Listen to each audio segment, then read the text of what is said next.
welcome to the Saturday Night Live Afterparty. This week, we'll be discussing Season 47, Episode 4 of SNL with host Jason Sudeikis and musical guest Brandi Carlile.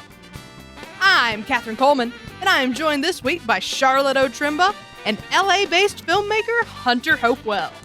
You can connect with Hunter on Instagram at Hunter Hopewell.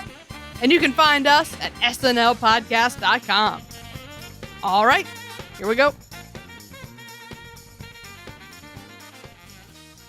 Woo! Welcome to the show, everybody. I've got my AFC Richmond shirt on. I'm ready to talk Sudeikis. I love Ted Lasso. But first, before we get into any of that, I have to introduce you to my pal, Hunter Hopewell. Welcome to the show, Hunter. Thanks so much. I'm happy to be here. I'm so glad to have you. So to audience and Charlotte, I have not regaled Charlotte with the tale of how I know Hunter yet. Oh. But we actually met in the SNL standby line for the David Harbour episode in season 45. I was there on a work trip in, what was it, Terrytown? I just got reminded of that. A very memorable town. And I was like, you know what? It's Friday night. I'm going to go down and try to get tickets to Saturday Night Live. And bought a sleeping bag. It was like freezing. I forgot you had just bought it. I took an Uber. You still have the box it came in on the sidewalk. Yep. And the people to my left wouldn't talk to me, and the people to my right would talk to me, and they seemed very nice. And it was Hannah and I were to his left. Good. Right. So I insisted on talking to them. And when you're on the street cold and they kind of form a community there. And, the best part is we got in to see the show. We were, I know my friend Hannah and I went. I know we got there probably around like 12:30. You were one spot ahead of us. So I assume you got there. Yeah. Near the same time. You did have your sleeping bag unboxed by the time we arrived. So you'd been there for a few minutes. And yeah, we hung out, we chatted, and then Hunter fell asleep pretty early. I do remember that. But we became fast friends nonetheless. I remember that one was really intense because we chose the live show. Right. And you got in and then they stopped us. Like you got on the elevator and we had to wait. And we didn't have wristbands yet. For anybody who doesn't know how it works, you go through security, you go up, and then you get a wristband. You go in the elevator, then you go to the studio. And you do not have a seat until you're sitting in it. So they stopped us, and I was like, oh, man. And I looked at my watch. It was like 11:28. So it really was, I was like, Hannah, I don't know that we're going to get in. And then they let 4 more people in, and that was it. So I barely made the cutoff. So cool. That was great. But yeah, it was a great time. Hunter just immediately had such a lovely energy about him that was just like captivating. We were both like, we just want to be friends with Hunter, And so likewise, we've kept in touch, and Hunter is actually a feature filmmaker and a video producer at Disney. His film Shellfish is playing at the Century Orleans Theater in Vegas this Friday. It is. So check that out. I can't wait to see it. I won't be in Vegas, but I'm really excited. I've seen all the clips and trailers. It looks amazing. And Hunter, I'm just so glad to have you. Well, thank you for that. Thank you for that plug. Yeah, follow us on social media because we're talking to a few distributors, and it's going to be streaming somewhere relatively soon. So, but yeah, happy to be here and happy to talk about my favorite topic, Saturday Night Live. Segue. Yeah. So make sure, let's let the fans know they're in good hands. Tell us a little bit about how you got into SNL, what you love about it, and what qualifies you to critique it. Me first? You first. Yeah, we already know Charlotte. Old news over here. Like a lot of people, I grew up watching Saturday Night Live, and I was always like, that is the show for me. Like that, I wanted to be on the show. I watched every night. Every Saturday night, I would stay up late to watch it with my parents. And I kind of based a lot of how I like the career I wanted to pursue around Saturday Night Live. I worked on impressions. I do Owen Wilson. Which is just like wow, we're here, we're really excited. It's that's all it is. I just knocked over my microphone. I liked it. I thought that was great. Yeah. Oh, quick rearrangement. There we go. And I was like, I got to learn to play an instrument, and so I started doing that. I don't know how qualified I am to critique it, especially because I thought this week's episode was just terrific, but I'm sure we'll get into that. I think what qualifies me is I've watched nearly every episode of Saturday Night Live, especially more recent ones, and I love to laugh, and I try to make people laugh and consistently fail. So this will be great. Yeah. You're qualified. Don't undersell yourself. You know about productions. You know about how to tell stories. You know what makes a good thing good. Well, I will say, being there live, I've only seen it once. And Catherine, I know you've seen it a few times. And Charlotte, I'm sure you have as well. And it's like, there's all the stuff you don't get to see when you're watching it on television, how they transition the sets during commercials and how the band is like constantly playing. Like you don't get to see all that. So I would say that qualifies me a little bit more because you get a behind the scenes look of like all the production that goes into each episode. Mm-hmm. Yeah, it's wild. If you've never been, you gotta go. It's life changing, as Jason tried to tell you. Yep. We'll get into and that. On that note, let's get into the show. For the cold open, it's a meeting of the Bidens, past and present, as he tries to figure out where it all went wrong. Charlotte, how'd you feel about the cold open? I loved this cold open. I have to say, as Catherine knows, Hunter, I'm not a huge, I always feel like the cold opens kind of go on a little long, especially when they're political ones. I'm never as enthused. But this kind of did capture the sentiment that most of America feels, which is like, Biden has sort of lost his luster a bit. And I think this is a really funny play on that. And especially given it's Halloween. So I loved, the older, current Biden and the Jason Sudeikis coming in, his intro, he's the young, fun Biden from his VP days. I thought so many things worked. I love the nod to the touching and the shoulder rubbing, in a tasteful way. That is funny. And I will say, though, and I'm hoping you two can help me with this, I didn't understand the Alex Moffat lines. Yeah. His line of March 2021. So was that a flub? Was that supposed to be March 2022, the future? Or what happened in March 2021? I was literally trying to look up. Alex Moffat played Biden in exactly one cold open in March of 2021. Oh. Brilliant. I also did not understand that. I was like, oh, that's Biden when COVID happened a year after. I don't know. It was quickly forgotten, obviously, but it was only one time, and it was also not for the whole sketch. Like he appeared for a minute, and it was over. Okay, well then that's kind of funny. So I feel like the audience was also confused, though. They did not remember that. So it was like a nice insider joke, you got, and now you explained it to us. But on the whole, I thought this sketch worked.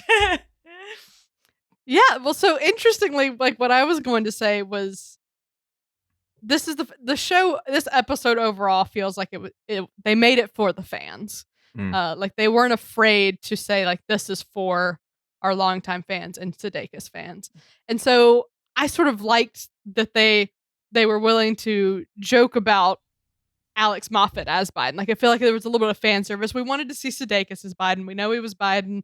We've got multiple people, and then just the fact that they were game to make fun of that they tried it and it just didn't quite work out, and then they hired a whole new cast member to play Biden instead is so funny, and I like that Alex was game for that. Yeah. And I really enjoy it when they're a little bit winky with us. That it's an inside joke that we can have with the show. I think that's really fun. And then also, it was 4 minutes long. How great is that? Yeah. We love that. That's the perfect length for a sketch. Literally, I went to a concert last night, and we got out in time for me to start streaming it on my phone on the way home. And we were in the car, and it ended, and I looked at the clock on the driver's dashboard, and I looked at Nathan and went, it's only 11:34. It is possible. So we don't have to trot out 20 characters. Yeah. I was like, it didn't overstay its welcome. It was just fun enough, and then it ended. And so it's a win for me. Hunter, did it land for you? Absolutely. Yeah. That newer cast member, James Austin Johnson. Is that his name? Mhm. Such a good Biden, So like good. such a good impersonator. So it was really great seeing him. But Jason Sudeikis had a different take on it. So seeing those, I was like, oh, is Jim Carrey gonna show up? But it's good. Mhm. That would have been too much. This Mhm. was Jason's night, It would have been and 8 minutes then. it would have been 8 minutes.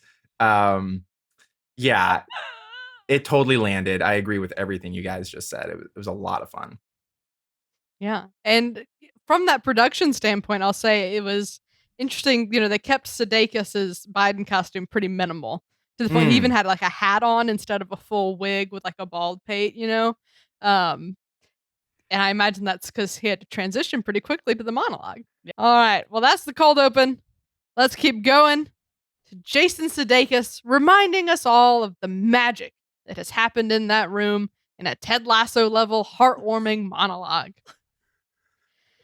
Oh man, this was so touching. I cried both times I watched it. Me too. Legitimate tears out of my eyes. I know Same. that sounds crazy. Thank you, Hunter. I do cry a lot. I'm a very sensitive person, but Me too. just leave it to Ted Lasso to put things in perspective like this. When it was first announced that Jason Sudeikis was going to host, I planned immediately. I was like, I have to go to that episode. But then unfortunately I remembered, I have concert tickets, so I can't. And then also the standby line ended up being crazy long, so it wouldn't have worked out anyway.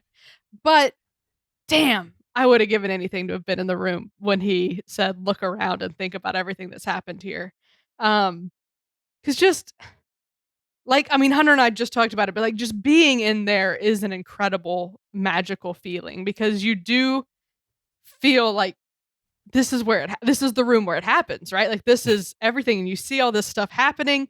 And I'll never forget like the first time I walked into the bleachers. I'll never forget the first time I walked onto the floor. Yep. It's just like this thing where you can feel the history of it and like like I guess and almost like the future of it. Like you're like, this is a space where time doesn't exist almost. And so it was just so special. And then he talked about how it changed his life. And I was like, yeah, it changed my life. And like, I'm willing to bet if you're listening to this podcast about SNL, it's probably changed your life on some level.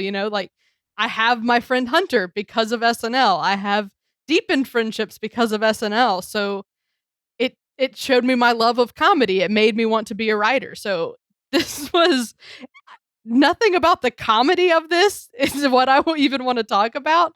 But it really moved me, and I found it really, really touching. Charlotte, do you have any thoughts on the comedy? I'm kind of counting on you to talk about that, but feel free to not. Gosh, that was so sweet, and I felt this felt a little bit like your dad had one too many drinks at the Christmas party and just started getting sappy, and I was fair. A little bit cringy, like. Wow. I mean, sweet. I love Jason Sudeikis. Like when Catherine said, what's your dream episode, to work on this season? I was like, Jason Sudeikis immediately. I love him. I love Ted Lasso. He is like somebody I want as a friend or mentor. Like I am obsessed with him. But I was sort of expecting the jokes to keep going, and it was so sweet, and I felt how touching it was. But I think was just so not what I was expecting. Mm-hmm. I think I expected more maybe insider jokes or like some stories from his time there. And because it didn't match my expectations, I was a little bit like, what's happening? Is this all part of a joke that I'm missing? I just but no, I thought it was really sweet, and I did like some of the jokes. I will say I didn't totally understand some of them. Like I think the jokes about his kids didn't really land. But I think the joke about, now in recent years, we're all running on Adderall and fear, whereas previously it was like cocaine and, comparisons. I mean, those unhealthy comparisons. Yeah, I thought those jokes were really funny. And I think I just wanted more of those. I wanted there to be a story about his time there. I wanted some more references to that time because I also am such a fan of SNL and was such a fan of his time there. And he had such a A-team when they were there, the cast. So Mhm. I think that's where it fell a little short for me, even though it was so sweet what he said. I think I just wanted some more personal stories. That's fair. I mean, it is supposed to be comedic. So there's that. Hunter, did it hit you in your feelings, or did you wish it was funnier? So I'm halfway between you guys, because for the first couple of minutes of it, I'm like, okay, where's the wink gonna come in? When is he gonna? It felt like he was setting up a joke, and then the Agreed. punchline never came. Instead, But it got sappy. it's almost like he set up. It's almost like the monologue was the setup, and the rest of the episode was punchline after punchline, because the whole rest of the episode was so funny that it felt like, oh, we're gonna set you up for this very sentimental feeling and then hit you with these jokes.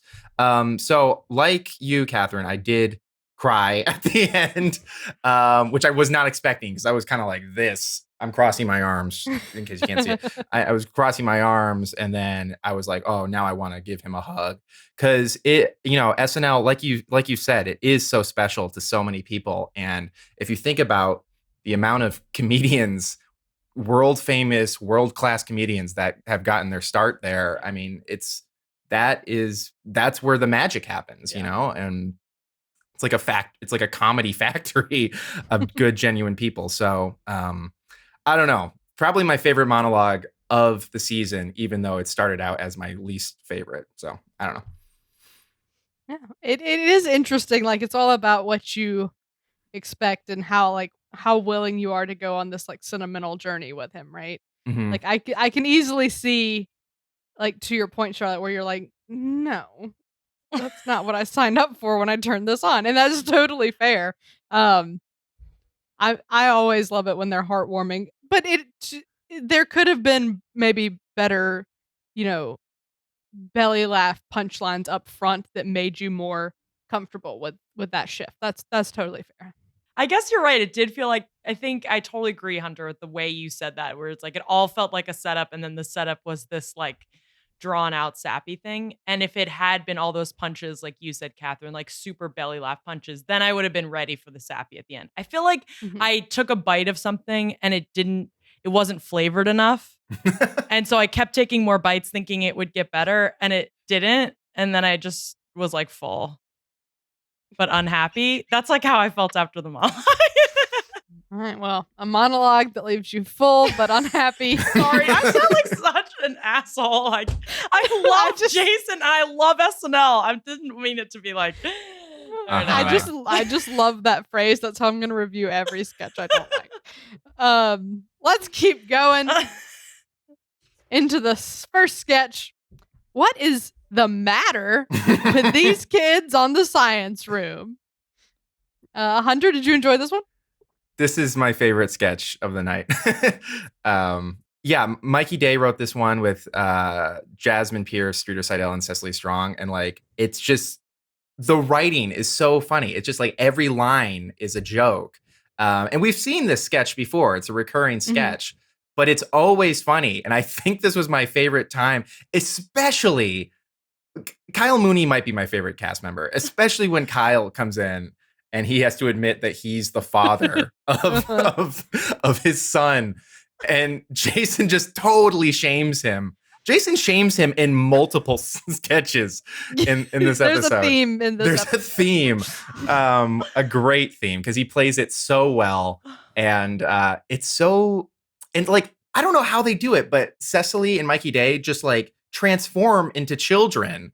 And I'm like, I wasn't quite like that. But I was like that. I was sort of like that when I was a kid. So yeah, I thought it was fantastic. Yeah, I loved this one.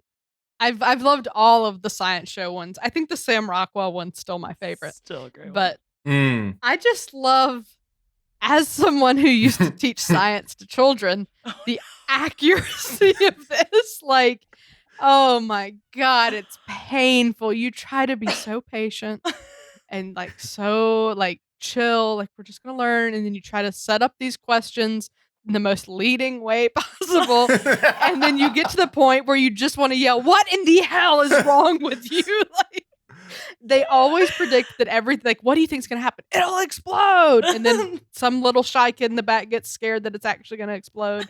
Like they truly capture the chaos of trying to teach science to children in these sketches. And so that's what I, on a personal level, love about it. Obviously, the comedy here is that no one would actually yell those things, no matter how bad you may want to in that moment. For the most part, I guess there probably is someone, but you you hold it in and you keep that level head. But to see it play out how you sometimes just wish you say the things you wish you could say is so fun.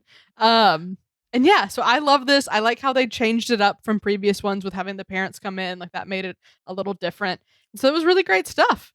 Charlotte, was it a win for you? Oh, 100% agree with both of you. I laughed until tears came out of my eyes. I was laughing so hard. Finally, she cried. The monologue feelings. I watched this 4 times. I'm not even kidding, and cackled every time. I also agree. I love this recurring sketch, and I also love that they continued the story in a way, because when the mom says, "I'm Lonnie's mother," and he goes, "We've been calling her Lonnie this whole time." So that's 3 other sketches where she's been Lonnie, and so I thought that was hilarious. And also, I do love that the parents were just as incompetent how they're standing in front of the camera. I think people. Jason works best when he's he's so put together. It feels like he could be in a lawyer in To Kill a Mockingbird or something like that. And just when he's hello, and he says that joke about I don't look at this table every day, just periodically. I'm in. I'm in. Totally. They do every sketch like that. Every one of those Science Room sketches, they do that corny line at the beginning. So I do appreciate that. They do. Each time it gets cornier. Yeah. Yeah. They have it's a different dad joke every time. And Jason Sudeikis is perfect for a dad joke delivery. And also, I just love the recurring joke that Lonnie or Lonnie has of her sister telling her things about inappropriate sex stuff. Yeah. So oh my God, I love this sketch. The sketch is a win. This was belly laugh after belly laugh after belly laugh. It's so tight, so well written, so well acted. Amazing.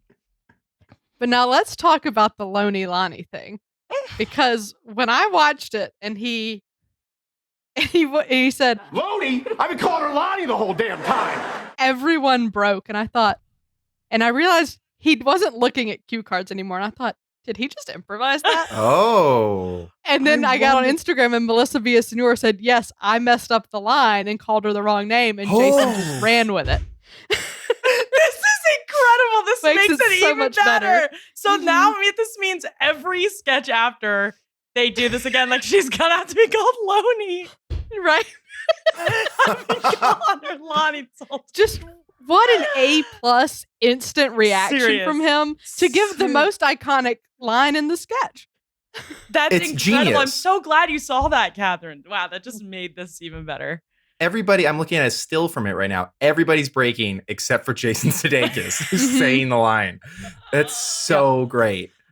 They've always maintained they don't do a lot of improv on the show. But when you watch stuff from the Jason Sudeikis era, I think they were a little bit more. And I think Fred Armisen too with him. I feel like, oh gosh, yeah. Like the pizza business sketch, which is my all-time favorite. Oh, I love that. The pen thing was improvised. There's no way that was written into that sketch. You cannot convince me. And I think I don't know. I think they were maybe a little bit looser with it. They still didn't rely a whole sketch on it, but they played it a little bit looser. And so it's kind of fun to see that come back when he's there. He wasn't afraid, maybe some more recent players would be, to just run with it for a second. Yeah, I will say, part of what makes Jason Sudeikis so great is his overwhelming confidence, and he's so comfortable on that set, on any set, but especially Studio 88H. You can just sense it in every character. It's kind of similar to how Kenan Thompson also has that same sort of charisma and confidence, where it's just anything you say right now, I'm gonna laugh. You could just read the phone book. Yeah. So true. Yeah. All right. Well, a huge win Huge for the win. science room. Yep. Let's keep going. It's time we have a daytime talk show for men. Introducing Melon. I'm Melon. I'm Melon. I'm Melon. I'm Melon. Hunter, as the male on the show this week, did you enjoy this one? It's about time, you know. I did enjoy this one, and just spoiler alert, I think I enjoyed every sketch this episode. This might rank lower on my list. It was kind of like I get the joke in the first 10 seconds, and it didn't. There's really I was like, oh, I get it. Like, and I think if it was anyone else but Jason Sudeikis, I'm not sure I would have enjoyed it as much. But it's rare when a sketch comes along and coins a new catchphrase and I'm like, oh, I'm going to be saying that. I'm Melon. On the topic of the catchphrase, it's really funny because part of Kate's Ellen impression is to just say, I'm Ellen, over and over again, right? Yeah. And it's so funny because like she's even said on Ellen, I know you don't say I'm Ellen every sentence. So it's really funny that Melon has taken on Kate McKinnon's impression of Ellen to say, I'm Melon. I'm Melon. All the time. Such I think a that's great so brilliant. Yes. But yeah, no, this sketch was so great. I love the premise of this because I've never noticed how every daytime talk show is geared towards women. So I think it's so interesting to pick up on that and be like, what would a daytime talk show for men even look like? And I think they found such interesting things to do with it. Like they're going to be just like slightly abusive towards each other. Like, it's going to be awkward and weird. Like the guests are interesting. I think overall, like I was having a great time with it. It was maybe just a little longer than it needed to be. I think there could have been some cuts here that would have made it just a little tighter and overall more of a win. But I did enjoy it. Charlotte, where are you going to land on this one? Yeah, I would agree with you both. This landed well for me. Definitely pointing fun at a very outdated, assumption that women are the ones at home all day watching talk shows. So, and I think playing on that, they used very sort of like typical masculine stereotypes. And so I do love that they still played into that. Like it wasn't going to be like, this is a welcoming show for everybody to watch who maybe stays as a stay-at-home parent. It's like, no, for the men. So agree. Very clear premise. Thought it was funny. What I think didn't quite work all the way, and I still laughed all the way through it, is that like Jason in playing Melon, I'm Melon, did not come off in that same sort of like stereotypical masculine way. Ooh, right? That's true. So I think it just felt incongruous with the rest of the sketch vibe. Like I felt like he should instead have been, if that's the theme you're going with, right? Like the talk show for manly men and they're like fighting each other and nut taps and like Jake Paul is coming on. Like I almost think a really sort of buff, like more masculine type talk show host would have like Jason Momoa would host this yes show. Yeah, exactly, and Jason could still do that, like just make him super masculine. Instead he sort of came off kind of like Metro, like funny, just sort of like Ellen but with a wig, I don't know. So I think that part just didn't quite totally click, and so it didn't fully commit to its own premise. Yeah, no, those are all interesting points. I think you're right, Charlotte. It's almost like there's two ideas really playing against each other here. Where like one is what if we had a male Ellen, and the other is what if talk shows were like toxic masculine, and those two things don't necessarily inherently go together. Yeah, because I think then touch on the Ellen controversy and have this be the new Ellen, and it's just a male Ellen. I'm Melon. All right, well, that's enough on Melon. Let's keep going. Annie meets the staff of the Warbucks home, including Ricky. And what does he do here again? Charlotte, did you enjoy this one? As I'm giggling in the background. Yes, I did enjoy this one. First of all, love me a musical number and love a callback to a classic musical, which we got 2 of those tonight. So I was very happy for that.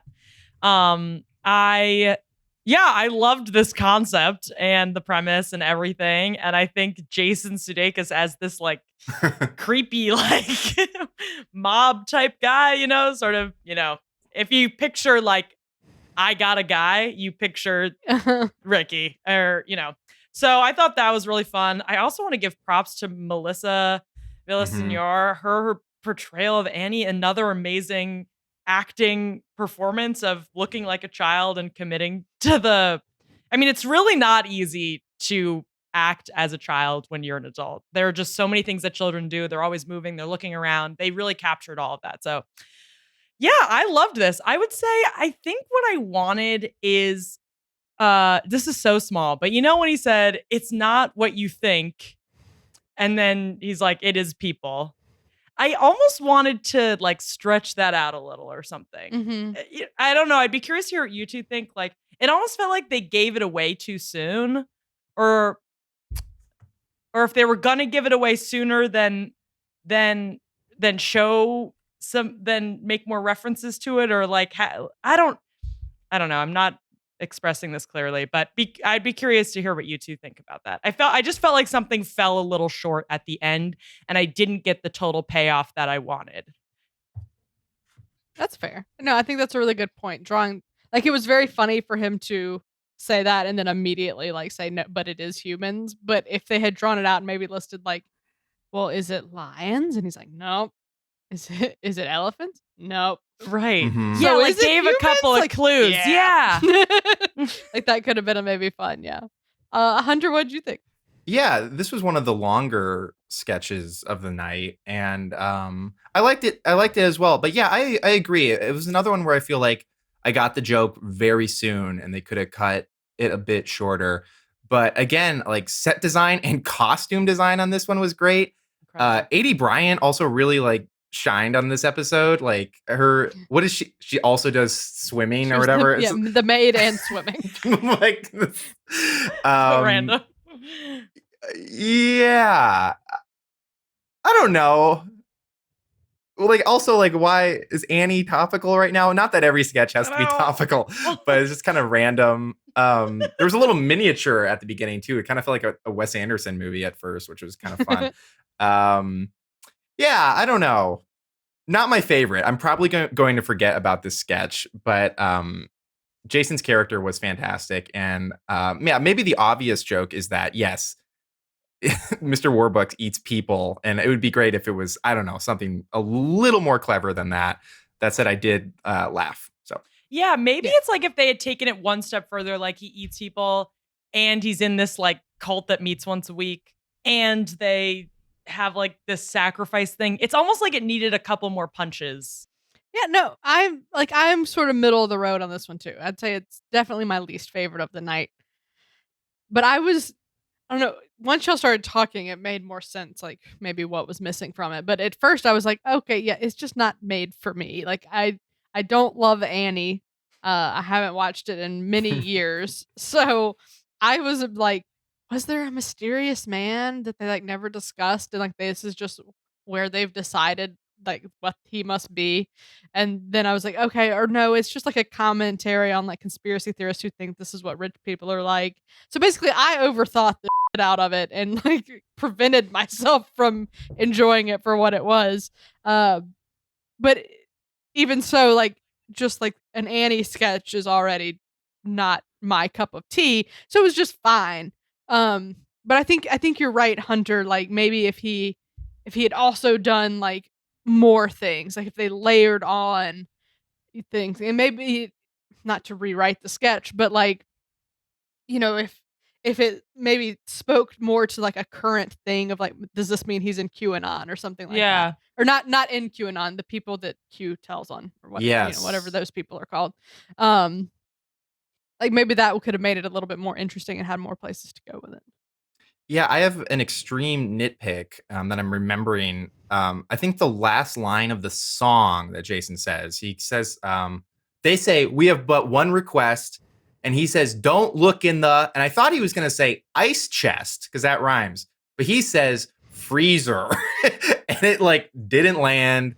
And I think the joke was it doesn't rhyme. But like, I don't know. That just I wanted it to rhyme too. Same. Yeah. And it easily could have. You even came up with a great one. Let's move on to where things get heated at this parent-teacher conference. Charlotte, was this one a win? This was a win. I would like to add that I watched this live with my boyfriend's parents, and that was a little uncomfortable. But so I definitely was like keeping my laughs to myself. But I love this concept, and I love that this is another instance, like you both mentioned, where Jason Sudeikis' character is like shaming Kyle Mooney's character. And I think Kyle is just so great at playing these types of characters. You know, you like him and you're annoyed with him. You like you feel sympathetic, even though it's like stick up, say something, stick up for yourself. Right. Yeah, I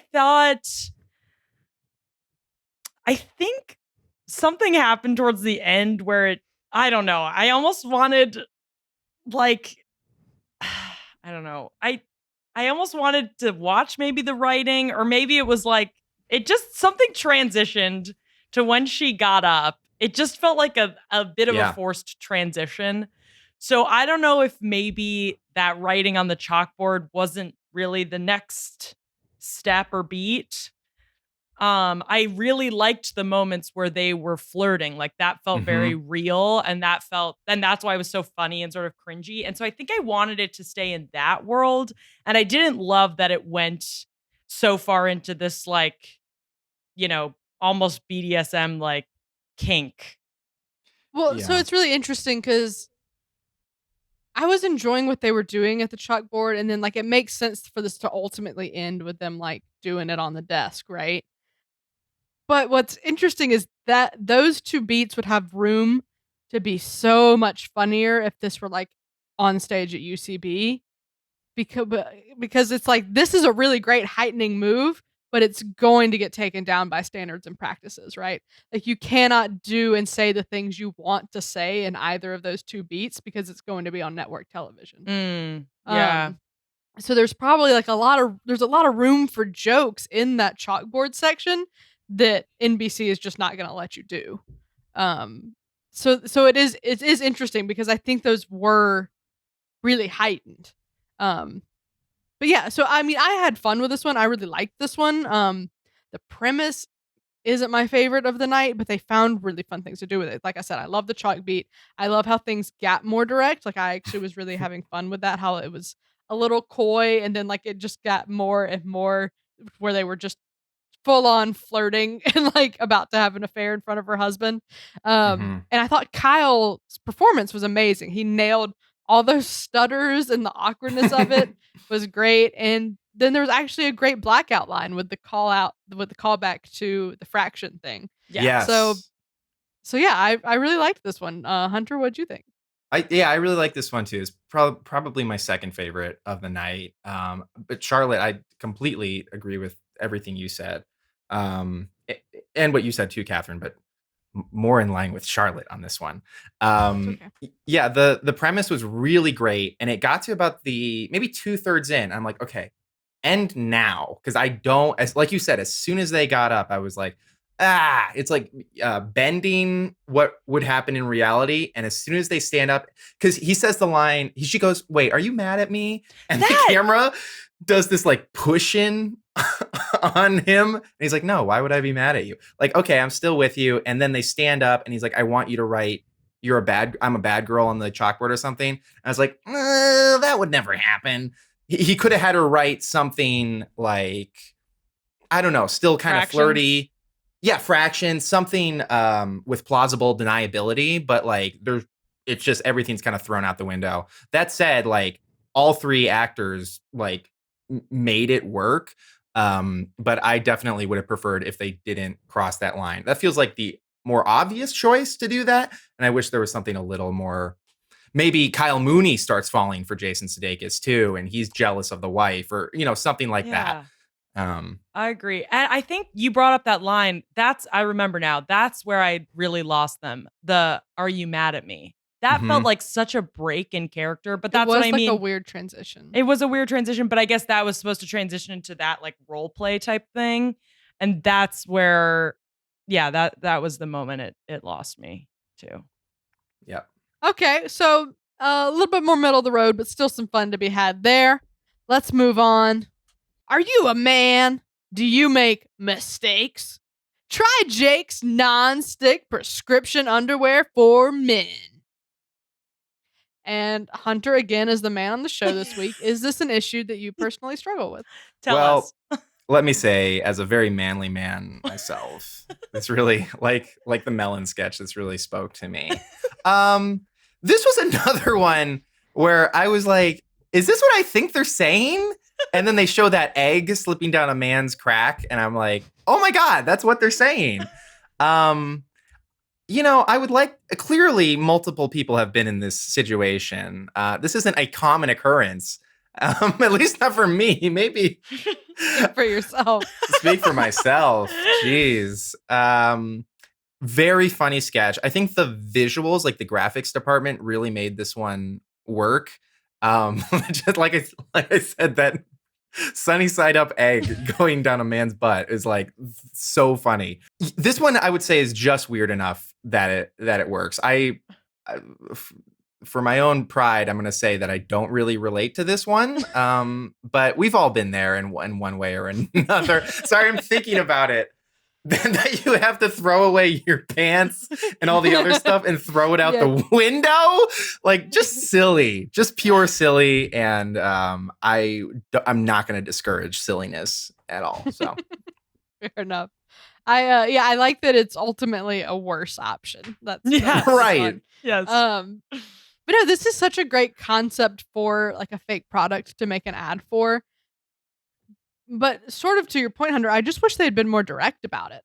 Because it took me a long time until they, I think, hit the plastic bag beat for me to be like, okay, so they are talking about yeah. Right. At first, because they show Alex Moffat, I think he does like a squat and then a face. And I was like, are they ripping their underwear? Is that the issue that's happening here? Is this a men's thing that I don't know about? Like, so I just wish they would have called it out more directly. And I think there would have been so many fun things to do if you were just like, if you were straightforward and like, we got to get the stains out of our pants, guys. Just like really like hit that on the head and not make me have to wonder if that's what you're alluding to. Yeah. I think would have been more fun.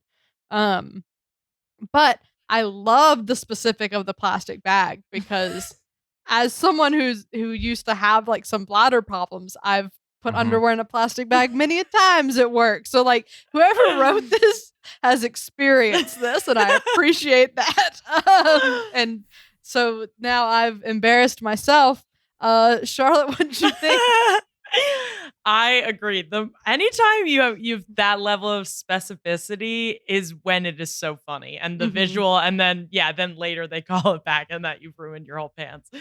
That was hilarious. I agree with both of you. It was just weird enough, and it's super funny. And I also agree with you, Catherine, that I wish they'd gotten to it sooner because I too was kind of confused for a little bit. Where same thing. I'm like, are they just talking about like farting, or is it just like a slight skid mark?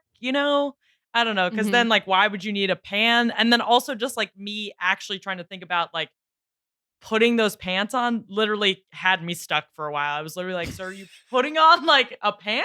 Something was not fully connecting. So I think they needed to be a little more outright in explaining it a bit sooner. And, I do think an easy fix could have almost been like that part where Ego Wodum and Chris Redd when he's overhearing her conversation on the phone. I almost think if that had moved a bit sooner, that actually might have gotten us there because that was a really funny beat. And so I almost think they could have done that and then done that again at the end or something where it just like goes up a bit. I do want to mention before we move on just how great Chris Redd was in this sketch. Yes. So it was subtle. It was a small part, but he made the most of it and just really killed it. The look he has when he goes, I'm a man. The eyes. Perfect delivery. I love Chris Redd. He does not So get the good. recognition he deserves. So. I agree. Agree. Yep, he's great. All right. Well, let's keep going. Let's talk about Brandi Carlile performing Broken Horses and Right on Time. And Hunter, you're a musician. So how'd you feel about these? Well, I wasn't really familiar with Brandi Carlile before this, and maybe I should be. I don't know. It's not my favorite genre of music, but she herself is very talented. This felt like something plucked out of another era. Sometimes a musical guest comes on and the actual mixing of the song like isn't quite right, and I'm not familiar with her recorded version. But this sounded like I don't know, the EQ and everything just sounded really nice. Yeah, it was mixed way better than normal. Right, wasn't it? And she comes off as someone who's a very talented musician, a very talented vocalist and songwriter. And so I'm curious how much input the musicians themselves get to put into that. Like, how was my song coming off on a live broadcast? So, not my genre, but I was a fan, and yeah, I don't know. Fair enough. I like Brandi Carlile. I've listened to a few songs of hers. Like I'm familiar with her, but not like a diehard deep dive fan, right?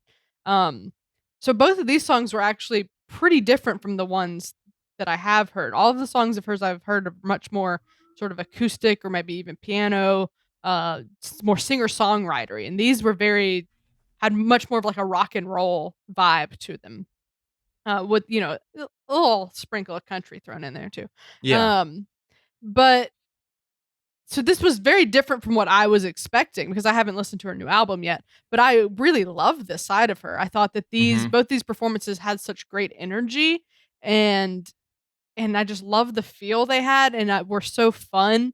And as much as I do love like acoustic singer-songwritery stuff, it was a good call for like the Jason Sudeikis episode, which people were excited about and hyped up about, to come in with two like high energy performances. I think that was pretty smart.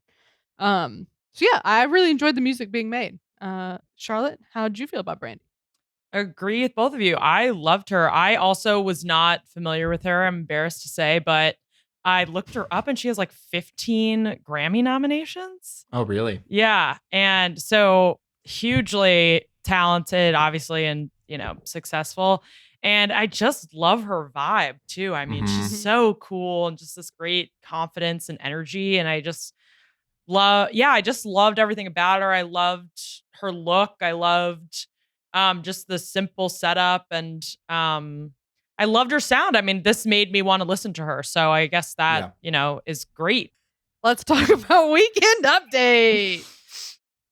For their lead-in, Jost and Shay discussed Kanye, Steve Bannon, and billionaires in space.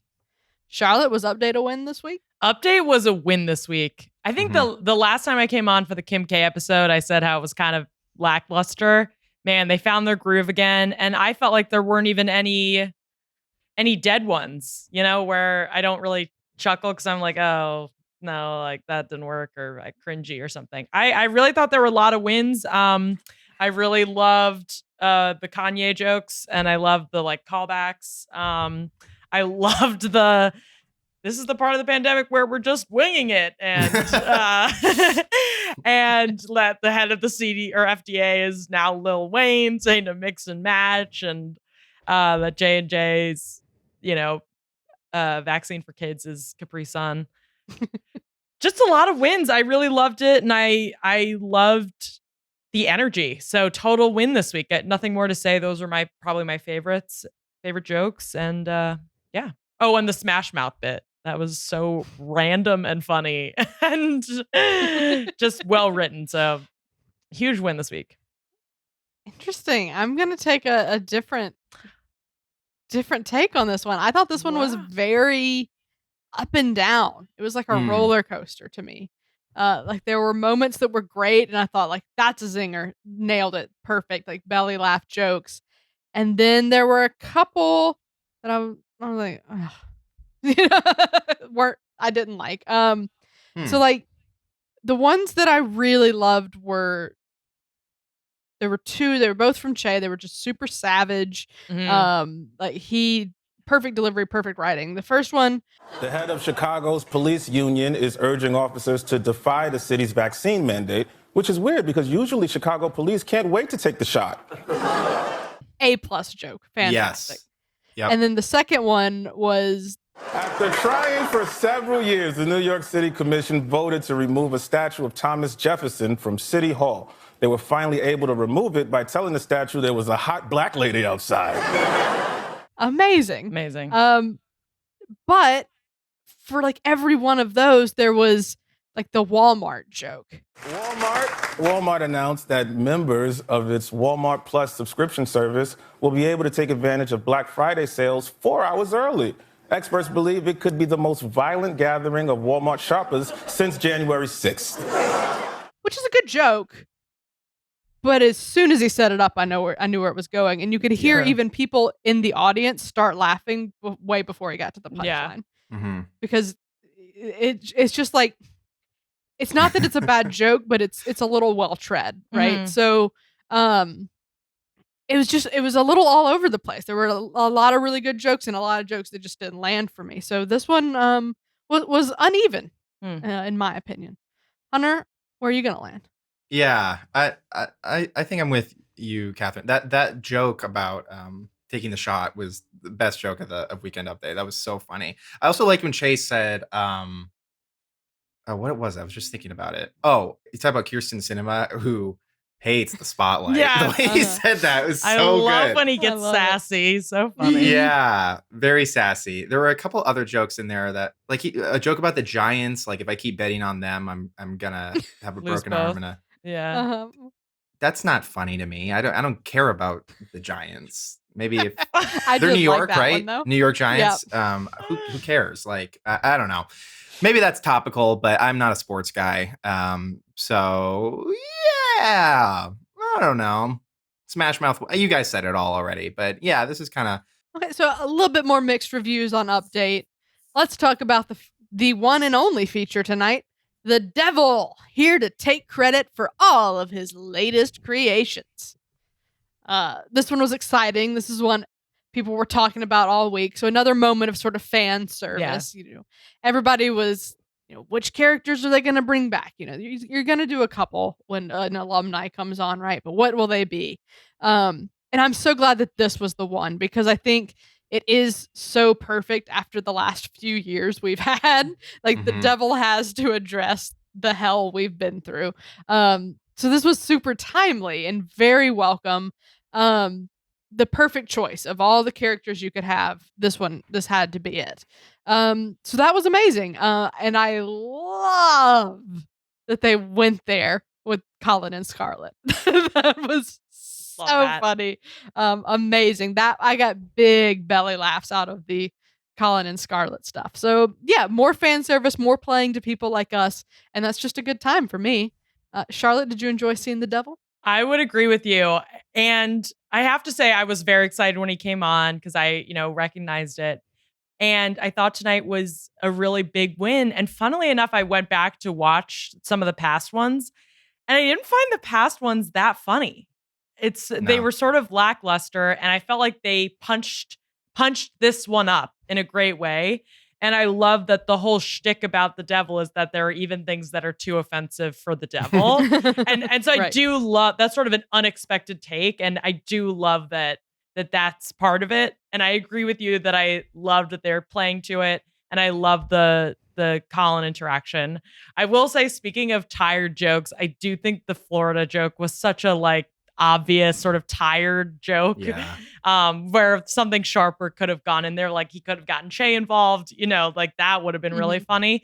So I'd say that was maybe the only real sort of part. There were a couple parts in there that I thought could have been a little better, but on the whole, I thought it was a win, and it was what the people wanted, and a win.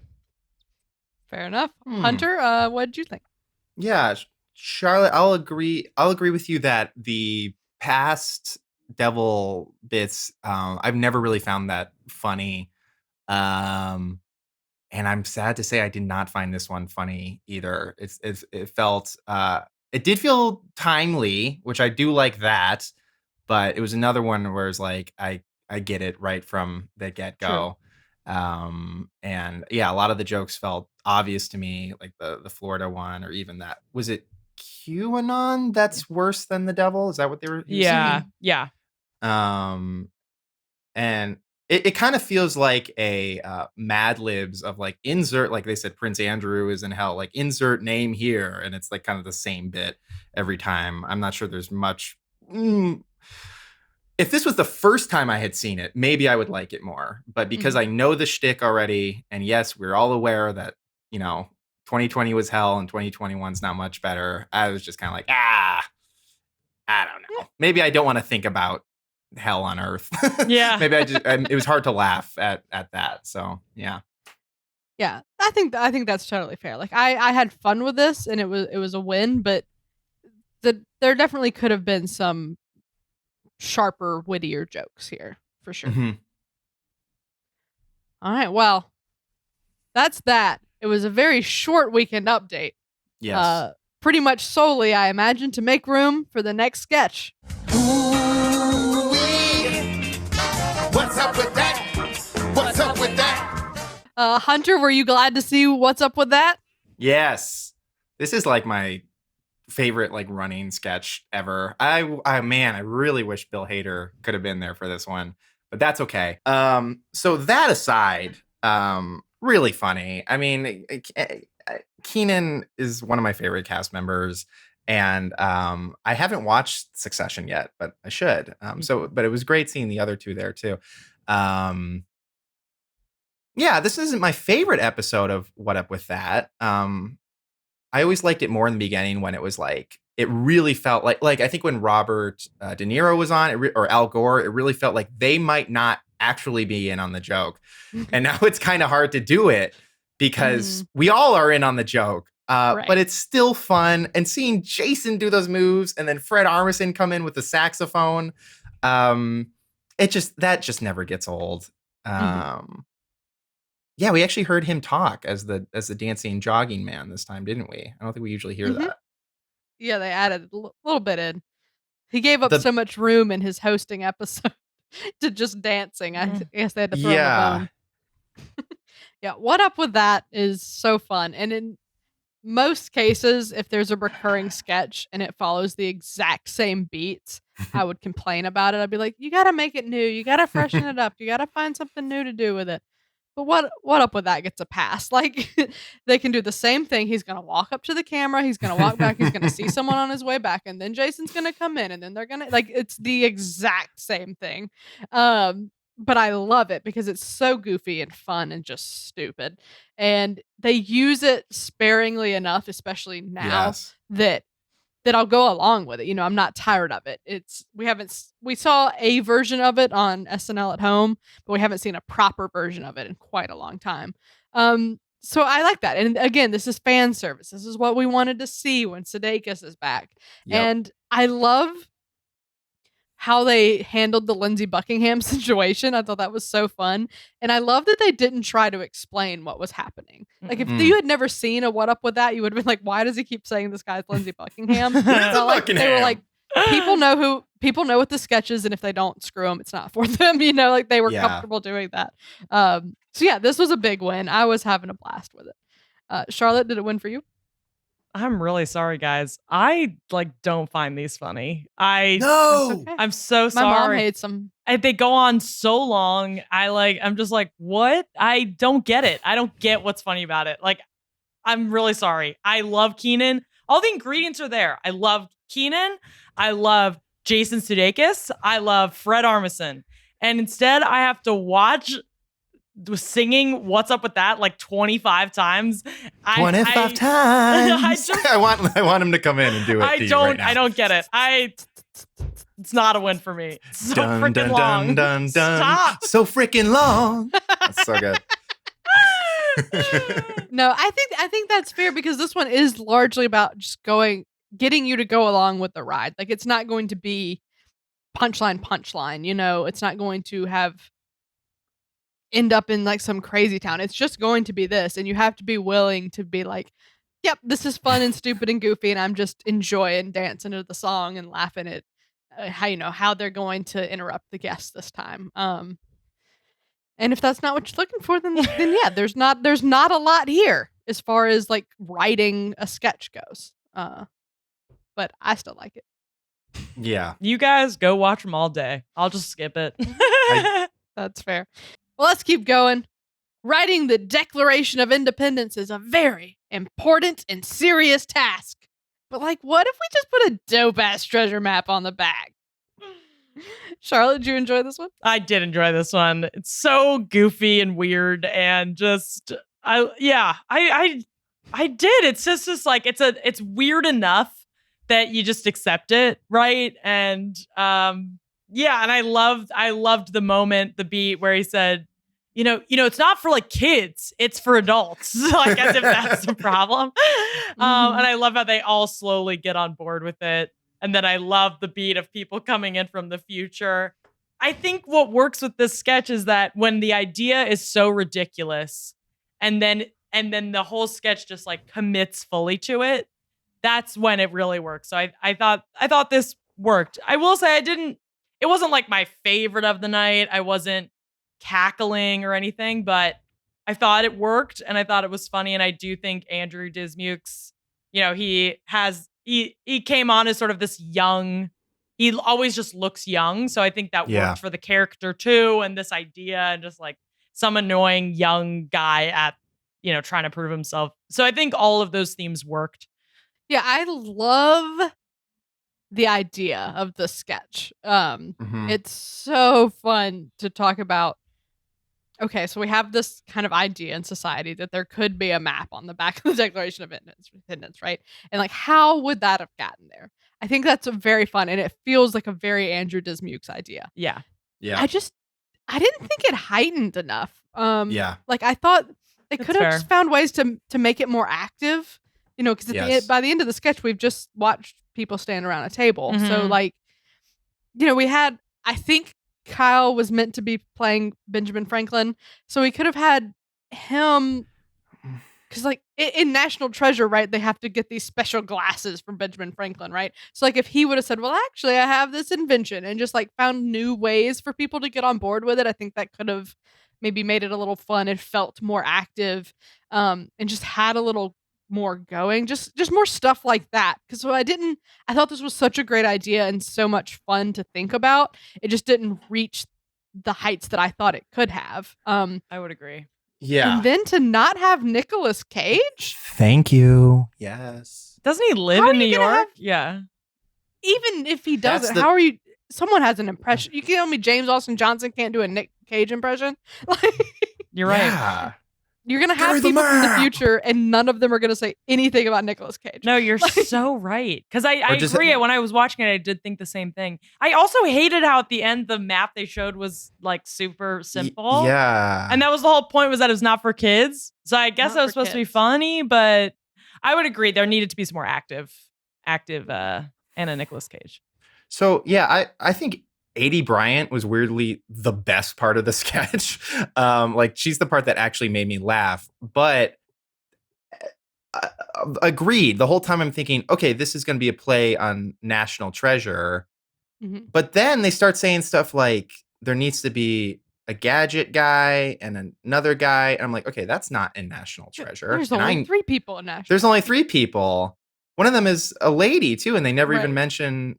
So I was like, okay, that's not the joke. I don't know. The sketch felt very like half baked. Like it was just like the seed of an idea that hasn't been watered at all. Totally. I was, like you, Catherine, I was a little unclear on who everybody was supposed to be. Like everybody, I kind of wish there was more specificity in who the founding fathers are here, which could have been pretty easy to do with just if you just say Jefferson or Washington, you just throw out some lines. I don't know. I was kind of, I don't know. I don't know where this was at for me. This is definitely one of my lesser favorite ones, and kind of one note. But I'm being a little too harsh on this because it is still a very funny idea. I just think it could have been rewritten a little bit. So, yeah. Yeah. Super fun idea, just not executed to its fullest potential. And, they do, they have one night to write this and like one day for rewrites. So, okay, fine. Yeah. But, right. Yeah. Yes. I wish it had reached where it could have gone in my own head. Let's get into the 10-1. A man and his wife are approached at a casino bar by a very, very wealthy man. and I loved this one. Yes. It was similarly like a little bit one note. Like they didn't throw a lot of new stuff in here, but it was just so delightfully stupid and zany, and every turn it took delighted me. So, we start with that lowball first offer, and then he gives him a good offer and immediately takes it back. And then I love the justification that they're like, why is less money better? And he says, because it's easier to carry. I think that's so fun. And so it did, even though it continued to be Kenan changing the price just over and over again, they found little ways to subvert my expectations with it. And then at the end, where he goes through a speed round of offers, is a great heightening move. So I was just having a good time with this one. It was 2 thumbs up from Catherine. Yes. Charlotte, what'd you think? Agree. It sort of was like a short and sweet, cute sketch, right? Like it was zany. It worked.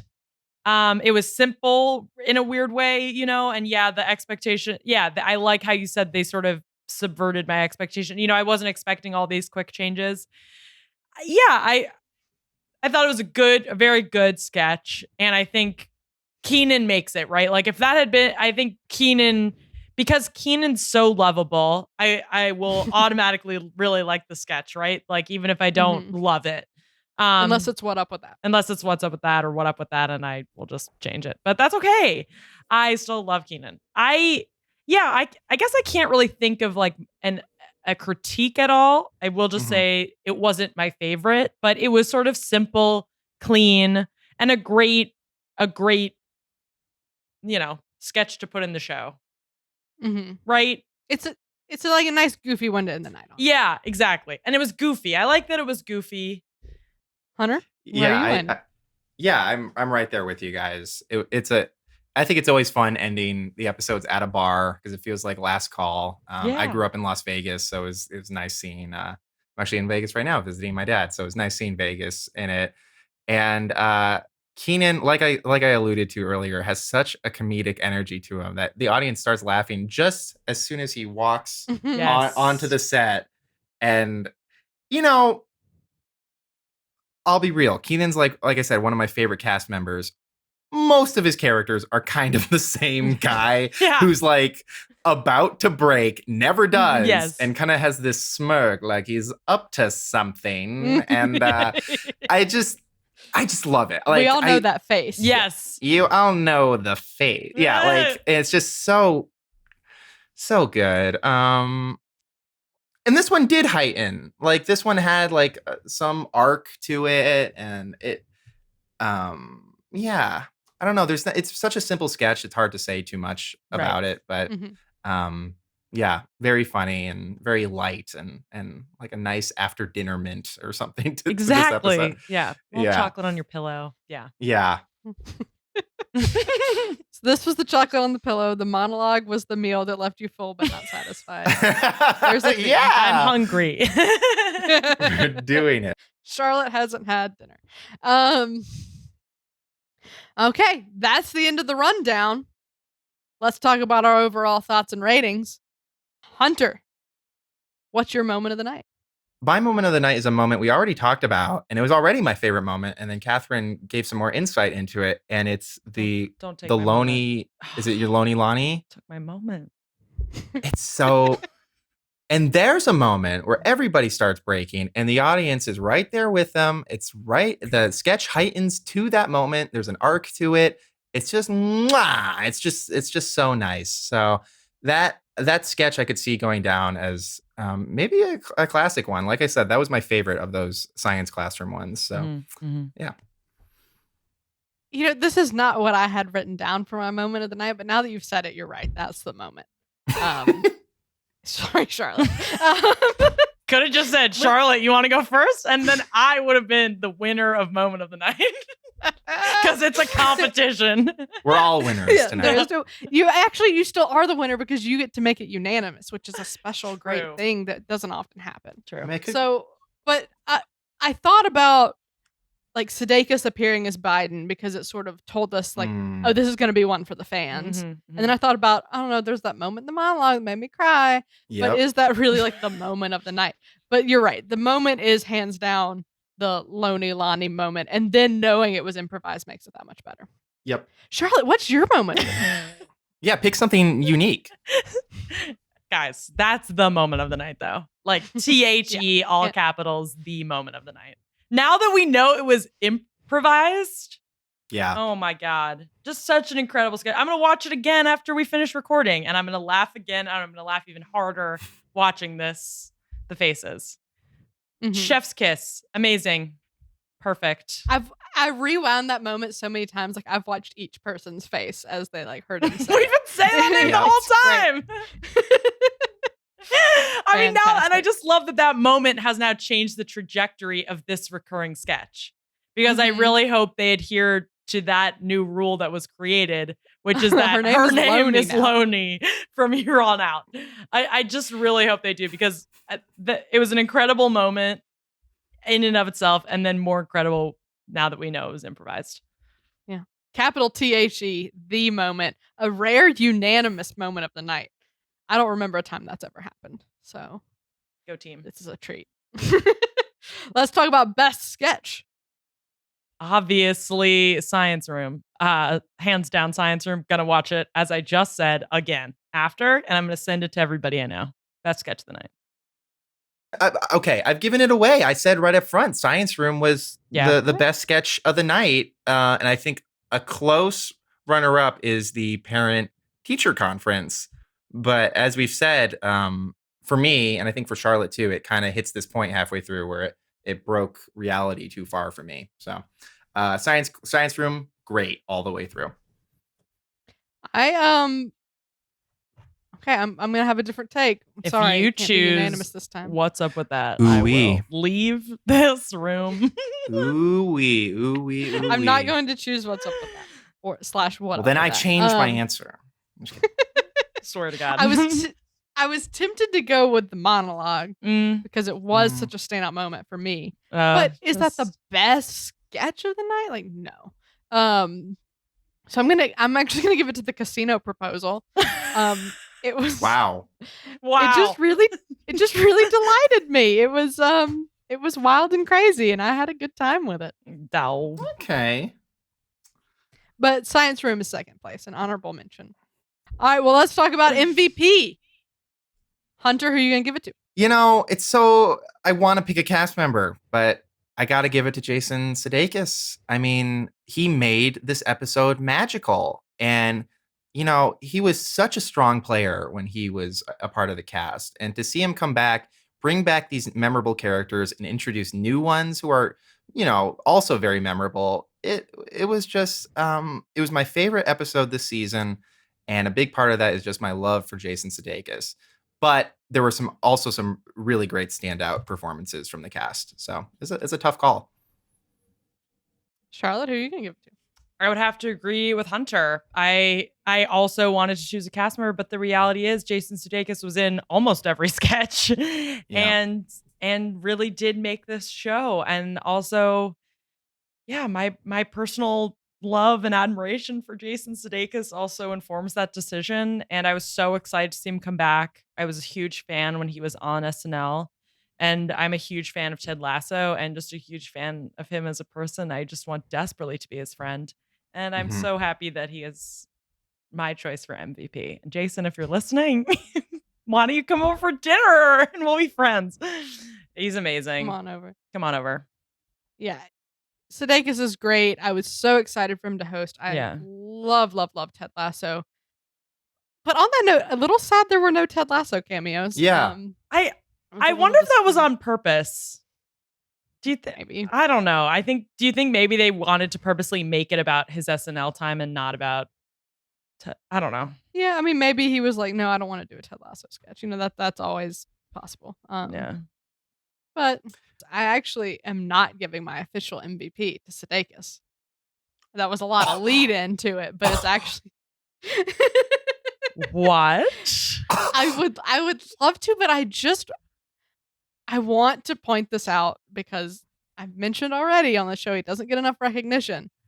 Chris Redd was not in a lot, and he did not have big roles, but he really killed the few things he did. So he was Kyrie Irving in I'm Melon, and just nailed the delivery of I'm mad. Yeah.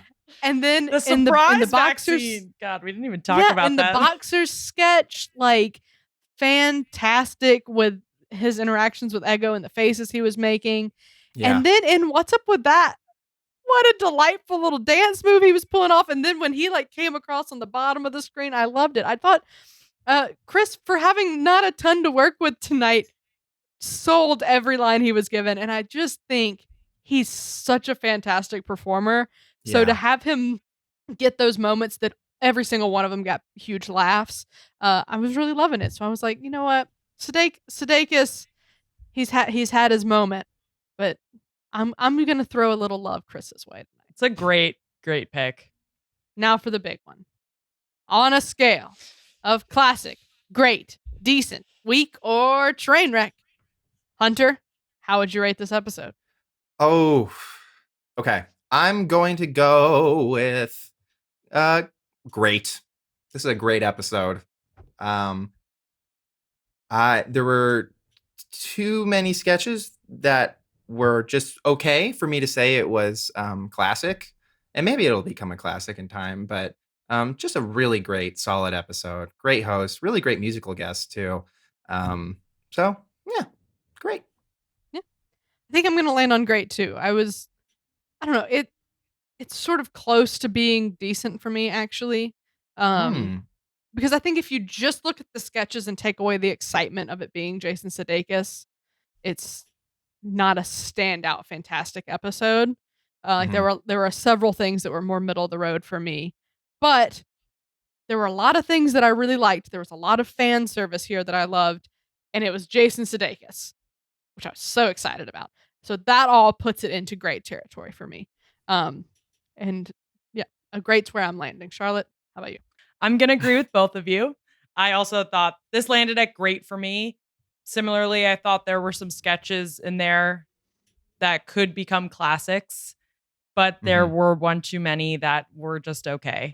And yeah, I was also maybe a little bit disappointed with some of the sketches. I really wanted this episode to be an instant classic, and I just don't think it was. But I do think, to your point, Catherine, they gave the fans what they wanted for a lot of them, which I respect.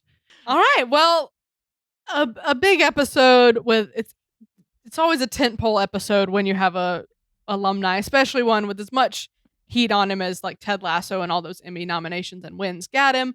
A fun time was had by all. A sentimental time was had by all. And Hunter, thank you so much for joining us tonight. Guys, this was great. I love this. Just talking about my favorite show with two of my favorite people now. No, really, it was really great talking with you guys about this. Yeah. And if you want to hear more from Hunter, you can follow him on Instagram and remind us again where we can catch Shellfish. Oh, okay. Yeah. So if you happen to be in Vegas, come down to the Century Orleans on October 30th. It's playing at 2 p.m. along with another short film I made. But yeah, follow Shellfish Official on Instagram for updates.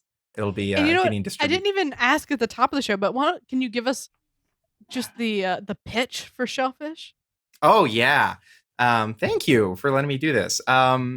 Shellfish, it's a movie about making a movie, and it's kind of autobiographical in that way. A stop motion animator, he's got like a week to make this short film with his lifelong crush and his dumbstruck brother who doesn't talk. And when when everything goes wrong on their set, a lot of issues come out, and it's kind of a dramedy. There's also a lot of stop motion in it too. So wow, yeah, I'm it's kind of like a excited. Roger Rabbit-y stop motion, half anime, half live action. So yeah, I'm really happy with how it turned out, and I appreciate you letting me plug it. Of course. I've enjoyed, you've posted a couple kind of behind the scenes of how you did the stop motion, because what's interesting is it interacts, like you said, kind of Roger Rabbit style. Like it's Hunter sitting in the shot, and then like his eye kind of pops out. So like you had to do you did like a behind the scenes of how you got the eye to appear on screen as if it were your eye, and I thought that was fascinating. Well, thank you. Yeah, we shot all the live action stuff first and then shot all this animated stuff, and layering it in was a really fun learning experience. And I think it turned out pretty good. Yeah. So check out Hunter, check out Shellfish. Charlotte, thank you for being here too. And if you want to see Charlotte, you can see her. Where can we see you, Charlotte? You can follow me on Instagram at Charlotte Otremba, and you can see our upcoming sketch show this week where I have a Halloween themed sketch, which I'll be editing after this. Yeah. So at the Laugh Index Theater, Yeah. where I direct the sketch team, Charlotte's on the sketch team. She wrote this great Halloween sketch. That's Wednesday night at 8 on YouTube. Check it out. And can't wait to it's see going to that. be a good time. Awesome. And that is a wrap.